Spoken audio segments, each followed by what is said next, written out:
നാടൻ കോഴിമുട്ടായി, മുട്ടമുട്ടായി, മുട്ടായി മുട്ടായി, കോഴിമുട്ടായി, കോഴിമുട്ടായി, നാടൻ കോഴിമുട്ടായി. രോഗി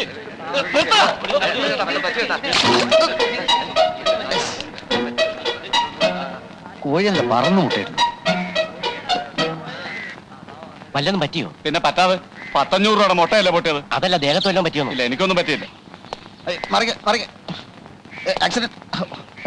ഒരാള് ആക്സിഡന്റ് പെട്ട് മരിക്കാൻ പോകുമ്പോ അയാൾ എത്രയും പെട്ടെന്ന് ആശുപത്രിയിൽ എത്തിക്കാൻ ചർച്ച നടത്താൻ വേണ്ടത്. വരും വരും. എവിടേക്ക്? ആശുപത്രിയിലേക്ക്. അതിന് മാത്രം ഒന്നുമില്ല. അത് നിങ്ങളെല്ലാം തീരുമാനിക്കേണ്ടത്. നടക്കാനാ പറഞ്ഞത്. വിട്. നിങ്ങൾ ആരാ? Jeep jeep. എനിക്ക് കുഴപ്പമൊന്നും ഇല്ലാന്ന്. കുഴപ്പമില്ല, നിങ്ങളെല്ലാം ഞാൻ ഈ ആക്സിഡന്റ് ഉണ്ടായാലും എല്ലാവരും രക്ഷിക്കുന്നതാ. ഞാൻ ശങ്കരമംഗല ആശുപത്രിയിലോട്ട് പോട്ടെ.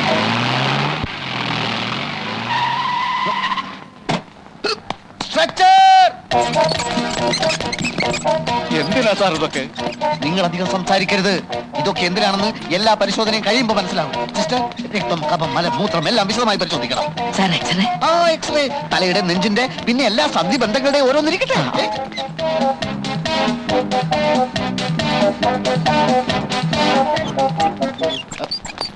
എല്ലാം എടുത്തല്ലോ? എടുത്തു സാർ. ഇതിലും ഭേദം ആക്സിഡന്റ് ഞാനങ്ങ് ചത്തുപോകുന്നതായിരുന്നു. അതിന് ഇനിയും സമയമുണ്ടല്ലോ. എല്ലാ പരിശോധനയും ചേർത്ത് ബില്ല് എന്ത് വരും? 1500 വരും സാർ. Very good. എങ്കിലും നേരെ ഡോക്ടറെ കൊണ്ടുപോയി കാണിക്ക്. എക്സ്റേ, പരിശോധന റിപ്പോർട്ട് എല്ലാം കാണിക്കണം. ഓപ്പറേഷൻ വേണ്ടി വന്നാൽ അത് ഉടൻ ചെയ്യാൻ ഏർപ്പാട് ചെയ്തേക്കും. ഒന്നിനും ഒരു കുറവും വരുത്തണ്ട. എന്റെ ഭഗവാനെ. ശരി ശരി ശരി. ശ്വാസം വലിച്ചു വിട്ടെ.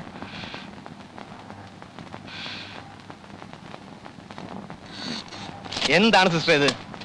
ദേഹത്തൊരു പോറൽ പോലും ഇല്ലാത്ത ഇയാളെ പിടിച്ചുകൊണ്ടുപോയി ഈ ടെസ്റ്റുകളൊക്കെ അടുപ്പിച്ച് എന്തിനാ? ഇപ്പോഴെങ്ങനെ ഇരിക്കുന്നു? എനിക്കൊരു കുഴപ്പമില്ല എന്ന് 100 വട്ടം പറഞ്ഞതല്ലേ. രോഗിയെ ആദ്യം കൊണ്ടുവരേണ്ടത് എന്റെ അടുത്തല്ലേ? അതിനു മുമ്പ് ഈ ടെസ്റ്റ് ഒക്കെ ചെയ്യാൻ ആരാ പറഞ്ഞു? പറയൂ. രോഗിയെ കൊണ്ടുവന്നത് മഹാദേവൻ സാറാണ്. പുള്ളിക്കാരൻ തന്നെ ടെസ്റ്റുകൾ എടുക്കാൻ പറഞ്ഞതും. ഈ മഹാദേവനെ നിങ്ങൾക്ക് പരിചയമുണ്ടോ? ഞാൻ ആദ്യമായിട്ട് കാണുക സാർ. ഒരു പ്രശ്നവും ഇല്ലാത്ത എന്നെ പിടിച്ചു വലിച്ച് ജീപ്പിൽ കയറ്റി ഒരു വരവായിരുന്നു. അത് ശരി. ഈ പറഞ്ഞ മഹാദേവനാണ് ഈ ആശുപത്രിയുടെ ഉടമസ്ഥൻ. മനസ്സിലായോ? മനസ്സിലായി. എന്റെ കാശ് പിടുങ്ങാനുള്ള സൂത്രപ്പണിയായിരുന്നു ഇതൊക്കെ.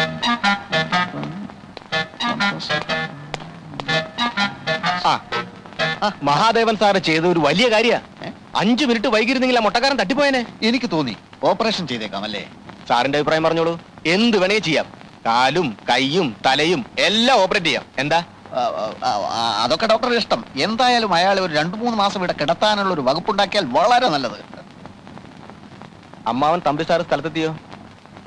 എത്തിയല്ലോ. എന്താ? അല്ല, രണ്ടുപേരോടും ചേർത്ത് എനിക്ക് ചില കാര്യങ്ങൾ പറയാനുണ്ടായിരുന്നു. പറഞ്ഞോളൂ, ഞാനത് അമ്മാവനെ അറിയിച്ചാ പോരെ? അങ്ങനെയാലും മതി. മറ്റൊന്നുമല്ല, ഇത്രയും കഷ്ടപ്പെട്ട് ഒരു ആശുപത്രി നടത്തുന്നതിന് നല്ലത് കട്ടപ്പാറ എടുത്തുകൊണ്ട് രാത്രിയിൽ ഇറങ്ങുന്നതാ കക്കാൻ.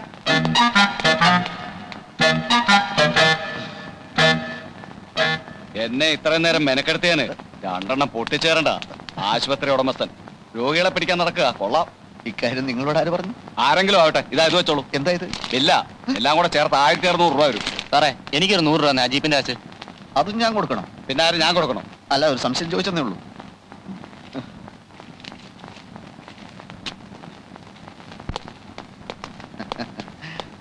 ആ മുട്ടക്കാരൻ രോഗിയോട് ഞാനാണ് ഈ സ്ഥാപനത്തിന്റെ ഉടമസ്ഥൻ എന്ന് ഡോക്ടർ പറഞ്ഞു. അത് മഹാ തെമ്മാടിത്തരമായി പോയി. മാസം തോറും പുളിങ്കുരു പോലെ ശമ്പളം എണ്ണി വാങ്ങിക്കുമ്പോ ഈ സ്ഥാപനത്തോട് അല്പം നന്ദി കാണിക്കണം. നന്ദിക്ക് പട്ടികളെ വളർത്തുന്നതാണ് കൂടുതൽ നല്ലത്. പ്രൊഫഷണൽ എത്തിക്സ് എന്ന് പറഞ്ഞൊരു സാധനമുണ്ട്. അമ്മാവൻ അനന്തരവനായിട്ട് അർത്ഥം അറിയില്ലെന്ന് അറിയാം. മിസ്റ്റർ, രോഗികളെ വഞ്ചിക്കുന്നതിന് ഒരു പരിധിയൊക്കെ ഉണ്ട്. താൻ ആരാടോ? ഹരിശ്ചന്ദ്രനോ? മര്യാദയ്ക്ക് സംസാരിച്ചില്ലെങ്കിൽ ആശുപത്രിയാണെന്ന് ഞാൻ നോക്കില്ല. താൻ എന്ത് ചെയ്യടോ?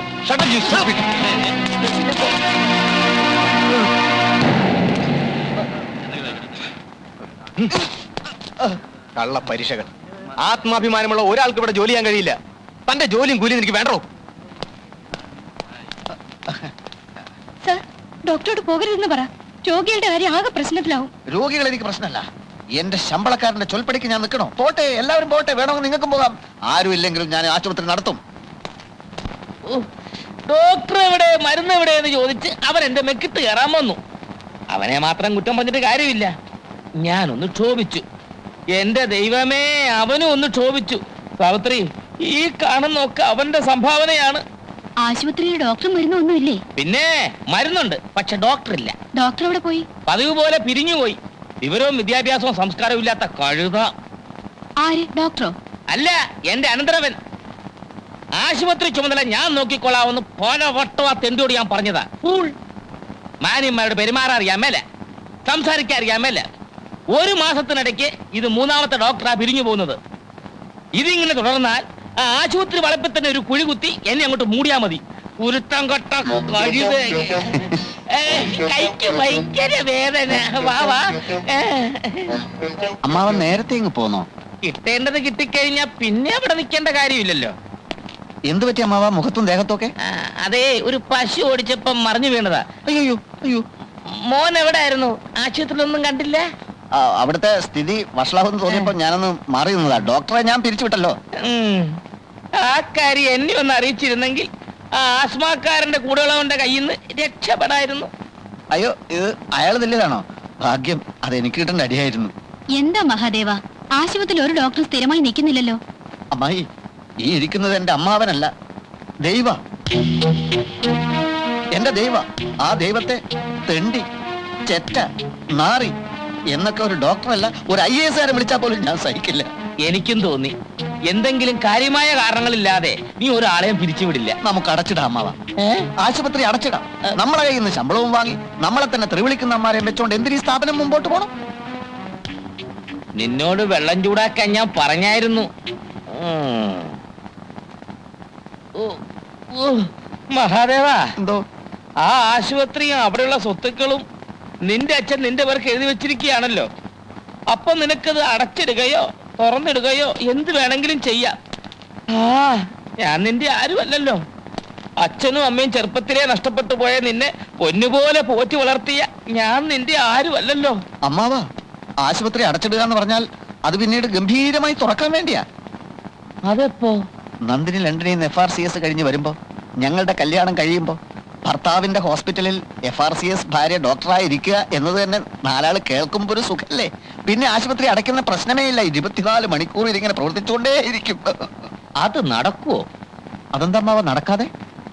അതെ, അവക്ക് ഈയിടെയായിട്ട് നിന്നെ കുറിച്ച് അത്ര മതിപ്പില്ല. കത്തിലൊരു സൂചന ഉണ്ടായിരുന്നു.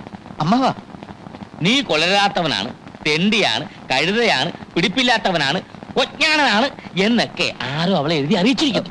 ആരത്? അമ്മായി ആയിരിക്കും. അയ്യേ, ഛേ, അവക്കെന്താ എന്റെ കാര്യം? നിന്നെ കണ്ണു കീറി കണ്ടുകൂടാത്ത ആരോ ഒരാൾ. ആരായിരിക്കും അമ്മാവ അത്? അതല്ലേ എനിക്കും അത്ഭുതം. കാര്യം അവൾ എന്റെ മോളാണെങ്കിലും ലണ്ടനിലൊക്കെ പഠിച്ചു വരുന്ന പെണ്ണോട് നമുക്ക് വല്ലതും നിർബന്ധിക്കാൻ പറ്റുമോ? എനിക്കാണെങ്കിൽ 24 മണിക്കൂർ ഒറ്റ പ്രാർത്ഥനയേ ഉള്ളൂ, നീ തന്നെ അവളെ കെട്ടണേ, നീ തന്നെ അവളെ കെട്ടണേ എന്ന്. അതിനിടയ്ക്കല്ലേ നിനക്കെതിരായിട്ടുള്ള ഈ ഊമക്കത്തുകളുടെ പ്രവാഹം. പക്ഷെ ഞാൻ അവക്കെഴുതി, നീ തെണ്ടിയല്ല, നീ കഴുതയല്ല, നീ കൊജ്ഞാനനല്ല, എന്തിന് നീ ബഹുമിടുക്കനാന്ന് വരെ ഞാൻ നുണയെഴുതി. പക്ഷേ അവള് വിശ്വസിച്ചായിട്ട് തോന്നുന്നില്ല. ഈ തെറ്റിദ്ധാരണ മാറ്റാൻ എന്താ ഒരു വഴി? ഞാൻ ആലോചിച്ചിട്ട് ഒറ്റ പ്രതിവിധിയെ കാണുന്നുള്ളൂ. നിന്റെ പേരുള്ള സ്വത്തുക്കൾ മുഴുവൻ അവിടെ പേരിലേക്ക് എഴുതി വെച്ച് നോക്കാം. എന്നിട്ട് അത് രജിസ്റ്റർ ചെയ്ത് അതിന്റെ ഒരു ഫോട്ടോസ്റ്റാറ്റ് കോപ്പി ലണ്ടനിലേക്ക് അയച്ചു നോക്കാം. അവിടെ മനസ്സ് മാറുന്നെങ്കിൽ മാറട്ടെന്നേ. പിന്നൊരു കാര്യം, എന്റെ പൊന്നു മഹാദേവ, ഈ ബുദ്ധി ഞാനാ പറഞ്ഞു തന്നെന്ന് ഒരു കാരണവശാലും അവൾ അറിയാൻ ഇടയാകരുത്.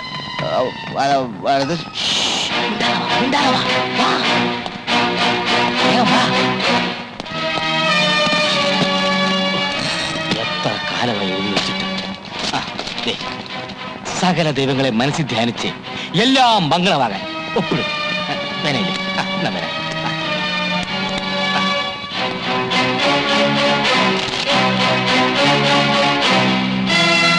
വെള്ളം ചൂടായി. നിങ്ങൾ ആ ചെറുക്കിനെ കൊണ്ട്. സാവിത്രി, മോനൊപ്പിട്.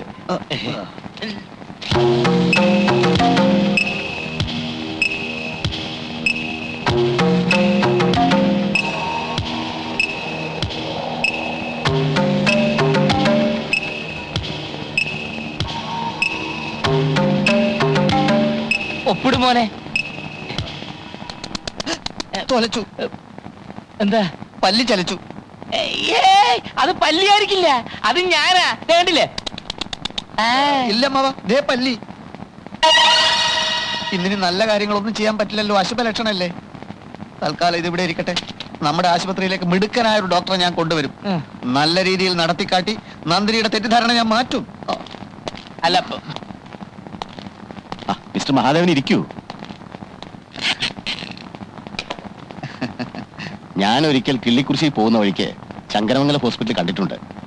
എങ്ങനെയുണ്ട് അവിടെ കാര്യങ്ങളൊക്കെ? കാര്യങ്ങളൊക്കെ ഭംഗിയായി നടക്കുന്നുണ്ട് ഡോക്ടർ. ഞാനൊരു ഡോക്ടറല്ല, എങ്കിലും എന്റെ പ്രിയപ്പെട്ട രോഗികൾക്ക് മിടുക്കന്മാരായ ഡോക്ടർമാരുടെ സേവനം ലഭ്യമാക്കണമെന്ന് എനിക്ക് നിർബന്ധമുണ്ട്. ഡോക്ടർ അങ്ങോട്ട് വരികയാണെങ്കിൽ ഞാൻ ഡോക്ടർക്ക് എന്തും തരും. എന്ത് തരും? എന്തും. എന്നെ കുറിച്ച് മിസ്റ്റർ മഹാദേവനോട് ആരാ പറഞ്ഞത്? ഇന്ത്യയിൽ ജീവിക്കുന്ന ആർക്കാ ഡോക്ടർ അലക്സിനെ പറ്റി അറിയാത്തത്? അതിരിക്കട്ടെ, ഡോക്ടർ ജോസഫ് മാത്യു എന്തുകൊണ്ടാണ് അവിടെ നിന്ന് പോയത്?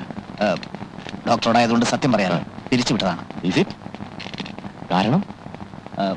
മറ്റുള്ളവരെ പറ്റി കുറ്റം പറയുന്നത് എനിക്കിഷ്ടമല്ല. കേൾക്കാൻ എനിക്ക് ആഗ്രഹമുണ്ട്. എന്നാലും ഞാനത് ഡോക്ടറോടായതുകൊണ്ട് മാത്രം പറയണം. ഡോക്ടർ ജോസഫ് മാത്യു ആള് മഹാ ചീപ്പാണ്. അത് ശരി. കൊള്ളാലോ. അപ്പൊ ഡോക്ടർ ജോസഫ് മാത്യു ആള് ചീപ്പാണല്ലേ? ചീപ്പാണെന്ന് മാത്രമല്ല, ആള് കള്ളനുമാണ്. ഓഹോ, കള്ളനുമാണല്ലേ?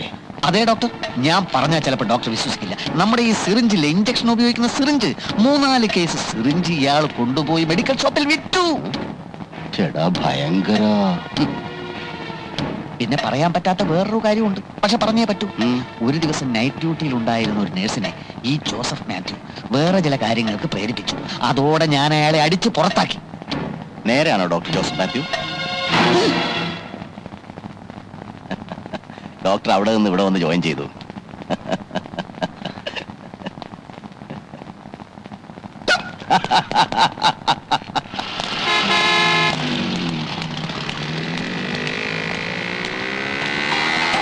ഹലോ, രാഘവൻ തമ്പി സാറിന്റെ മകൻ മഹാദേവൻ തമ്പിയല്ലേ? അതെ, ഞാൻ അയ്മുട്ടി. ചെറുപ്പത്തിലെ ബാപ്പാന്റെ കൂടെ ഞാൻ തറവാട്ടിൽ വന്നിട്ടുണ്ട്. ഓർമ്മയുണ്ട് എന്നെ? എവിടെ നിന്നല്ലേ? കൊല്ലത്രയായി കണ്ടിട്ട്. നിങ്ങളുടെ അച്ഛന്റെ കുടിയാനായിരുന്നു നമ്മുടെ ബാപ്പ. നമ്മുടെ കുടുംബത്തിന് എന്തെങ്കിലും ഉന്നതി ഉണ്ടായിട്ടുണ്ടെങ്കിൽ അത് നിങ്ങളുടെ അച്ഛന്റെ ദൈവം ഉണ്ടാന്ന് ബാപ്പ എപ്പോഴും പറയാറുണ്ട്. ഞാനിവിടെ ഇല്ലായിരുന്നു. 10 വർഷമായിട്ട് സലാലയിലാ. ഇനി പോണില്ല. ഇപ്പൊ ഇവിടെ ഇലക്ട്രിസിറ്റി ബോർഡിൽ എഞ്ചിനീയറാ. ബാപ്പയുടെ പേരെന്താ പറഞ്ഞത്? കുഞ്ഞുമായൻ. അച്ഛൻ പറഞ്ഞു കേട്ടിട്ടുണ്ടാവണം. ഇപ്പൊ ആശുപത്രി നടത്തുകയാണല്ലേ? അതെ. എങ്ങനെയുണ്ട്? ഭയങ്കര പേരാ. ചീത്തപ്പേരാ? അങ്ങനെയാണ് ഞാൻ കേട്ടത്. കാശിന്റെ കാര്യത്തിൽ ഭയങ്കര കത്തിയാണ്. നല്ല ഡോക്ടർമാരില്ല. നേര് പറഞ്ഞ തമ്പിസാറിന്റെ മകൻ നടത്തുന്ന ആശുപത്രിയെ പറ്റി ഇങ്ങനെയൊക്കെ കേട്ടപ്പോ കുറച്ച് വിഷമം തോന്നി. ഇതാര് പറഞ്ഞു? ആരാ പറയാത്തത്? ആകെ ഉണ്ടായിരുന്നൊരു ഡോക്ടറും സ്ഥലം വിട്ടോ? അത് പറഞ്ഞോ? അറിഞ്ഞു. പുതിയ ഡോക്ടറെ കിട്ടിയോ? ഇല്ല, ഇപ്പൊ അങ്ങോട്ട് കേറാൻ പറ്റാത്തൊരവസ്ഥയാ. കഴിഞ്ഞ ദിവസം എന്റെ അമ്മാവനെ ആരോ രോഗികൾ തല്ലി. അയ്യോ. നല്ലൊരു ഡോക്ടറെ കിട്ടിയില്ലെങ്കിൽ ആശുപത്രി തന്നെ തീവെച്ച് നശിപ്പിക്കുമെന്നുള്ളൊരു ഭീഷണിയും നിലവിലുണ്ട്. കഷ്ടം. AVM ഹോസ്പിറ്റലിൽ ഒരു ഡോക്ടർ ഫൈസലുണ്ട്. മിടുക്കനാ. പക്ഷെ അയാൾ വരില്ല. പിന്നെ ഒരു ഡോക്ടർ പരിധുവിനെ കുറിച്ച് കേട്ടിട്ടില്ലേ? പക്ഷെ അയാൾ അടുത്ത ആഴ്ച മദ്രാസിലെ അപ്പോളോ ഹോസ്പിറ്റലിലേക്ക് പോവുക. പിന്നെ ആരുണ്ട്? ഏതെങ്കിലും ഒരു മിടുക്കൻ ഡോക്ടറെ കിട്ടിയിരുന്നെങ്കിൽ ശമ്പളമൊന്നും ഒരു പ്രശ്നമേ അല്ല. കോന്നിയിലെ മിഷൻ ആശുപത്രിയിൽ ഇപ്പൊ ഒരു ഡോക്ടർ ഉണ്ട്. കഴിഞ്ഞ ആഴ്ച എളാപ്പാന്റെ മുന്നിൽ ഒരു ആക്സിഡന്റ് പെട്ടപ്പോ അവിടെയാണ് കൊണ്ടുപോയത്. കേരളത്തിലെ പ്രഗത്ഭരായ എല്ലാ ഡോക്ടർമാരും കൈയൊഴിഞ്ഞ കേസാണത്. എണീറ്റ് നിൽക്കാൻ പറ്റാത്ത ചെറുക്കനോട് 3-ാം ദിവസം ഡോക്ടർ ഓടാൻ പറഞ്ഞു. ചെറുക്കനോടി.